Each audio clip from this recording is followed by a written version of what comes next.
വാഗതരെ, Abhishek PM ആയത് ഒരു സ്വപ്നം പോലെ തോന്നുക.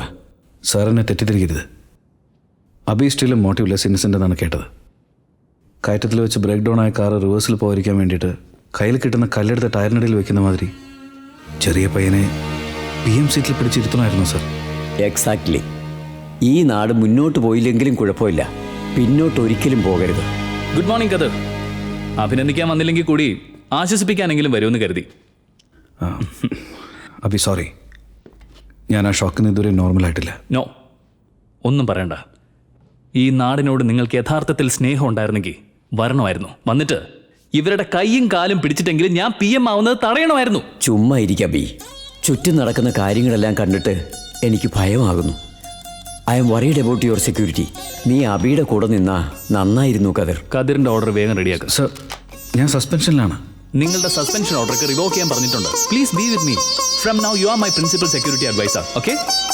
നമസ്കാരം.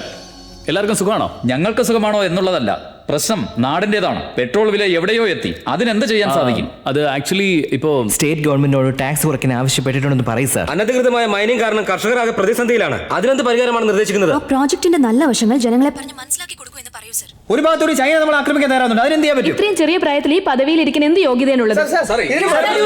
ഈ ഗവൺമെന്റ് കോർപ്പറേറ്റുകളെ മാത്രം സഹായിക്കുന്നു എന്നൊരു ആരോപണമുണ്ട്. അതിനെന്താ മറുപടി? Abi sir, relax. പ്രോംപ്റ്റിംഗിൽ ശ്രദ്ധിക്കണ്ട. സ്വന്തം മനസാക്ഷിക്ക് എന്ത് തോന്നുന്നു അത് ഈ മാത്രം. ചോദ്യങ്ങൾക്ക് താങ്കളുടെ മറുപടി എന്താണ്? മെഷീൻ ഗണ്ണ് വെച്ച് ഷൂട്ട് ചെയ്യുന്ന പോലെ ചോദ്യങ്ങൾ ചോദിച്ചാൽ എങ്ങനെയാ? To be very frank with you, ചില ചോദ്യങ്ങൾക്ക് എനിക്ക് ഉത്തരം അറിയില്ല. ചില ചോദ്യങ്ങളെ എനിക്ക് മനസ്സിലായില്ല.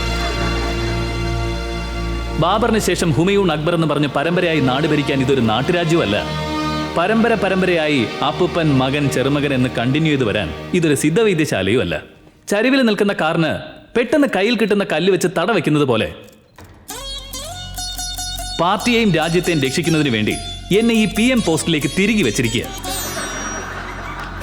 25 വയസ്സ് പൂർത്തിയായെന്നുള്ള ഏജ് എലിജിബിലിറ്റി മാത്രമല്ലാതെ വേറെ യാതൊരു വിധത്തിലുള്ള യോഗ്യതയും എനിക്കില്ല. പക്ഷേ നിങ്ങൾക്ക് ചെയ്യാൻ പറ്റാത്തൊരു കാര്യം ആരെങ്കിലും ഏൽപ്പിച്ചു തന്നാൽ അതെങ്ങനെയെങ്കിലും ചെയ്തു തീർക്കണമെന്നുള്ള ഒരു വാശിയുണ്ടല്ലോ. കോളേജ് ഫൈനൽ ഇയറിൽ 12 അരിയേഴ്സ്.